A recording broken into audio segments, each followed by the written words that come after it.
Oh yeah, I always considered myself very sporty, and I'd seen this game called American football, and then my sister Angie says they play. There's a team in Burton playing at Burton Rugby Club. So I walked. I walked to went to Burton Rugby Club. I watched it. I spoke to one of the guys, and they said they train at a Tuesday night over Peel Croft. So okay, next Tuesday, went down, had a go. Great, enjoyed it. This was brilliant. So went on till I played, and then after the match, getting changed, and they were all there was a bath. Then there was one big massive shower head, and the bath was full, and it was. I thought, I'm not going in there. So I thought I'd go and get a shower, and they said, "Go in the bath, mate." So I went back to the bath, and by that time everybody had come out, and all the water was dirty with mud and whatever. It was cold. I said, I'm not going in there. So I went back to the shower, and then I just actually walked into the actual shower head, and then they all went, and they all walked out. So I just continued showering, got cleaned up, and you could see that some were quite offended because they hadn't got themselves cleaned properly. And that went on and went on and went on. So I just eventually got sick of it, going to like Boston, to Skegness, or some parts of London or Cornwall, and then all the way home on the coach, I was sitting there feeling all dirty and grubby because I wasn't able to get myself clean. And it just put me off playing. Some grounds, there was no shower, it was just one big bath. But I had to wait till everybody else had washed, and then I could go in the dirty water.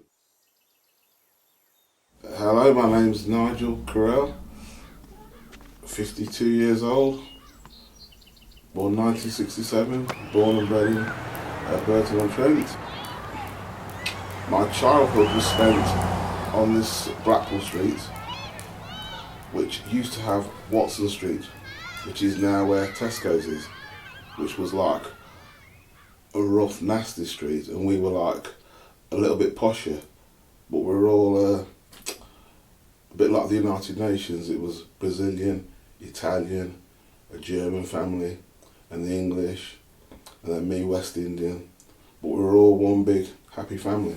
Your parents' struggles it's all ran side by side with every other black kid's stories and hassles about being housing, being mocked, being abused, getting into fights.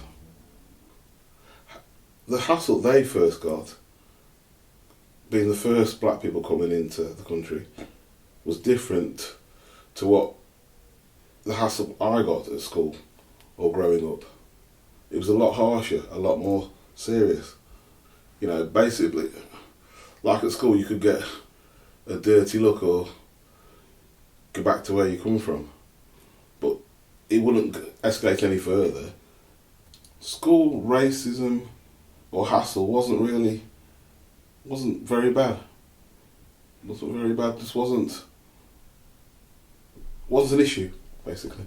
The older generation, about 4 or 5 years older, they had caught all the racism, all the nastiness, all the trouble, and by the time I got to school, there was little ripples, but all the big nasty stuff had all faded away, basically. Yeah, and people were just more used to having people of colour around.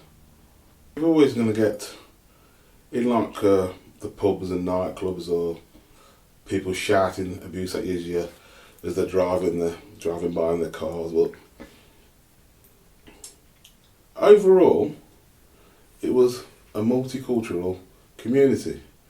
You just had friends that were black, that were white, and then my brother, my sisters, they had like mixed race relationships. It was just the norm. So yeah, you had hassle, but you also had good friends that were white. You had good friends that were black.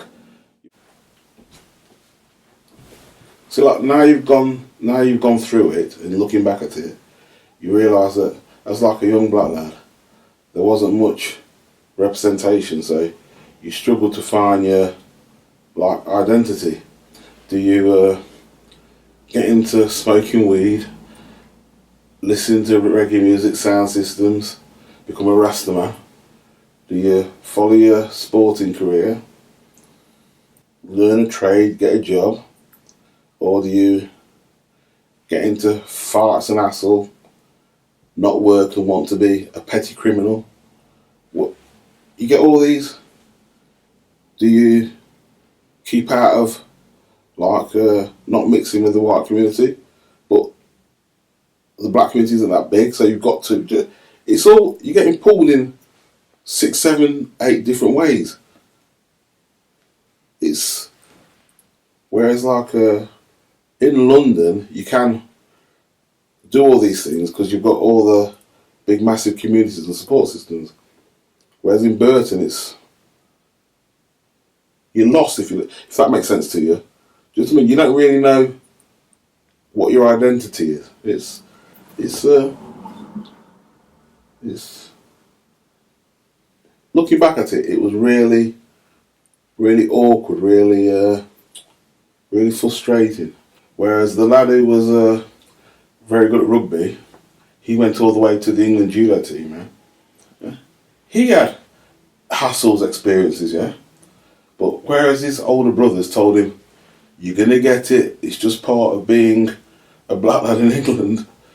Ignore it, and just keep going, and you will eventually something good will come out of it."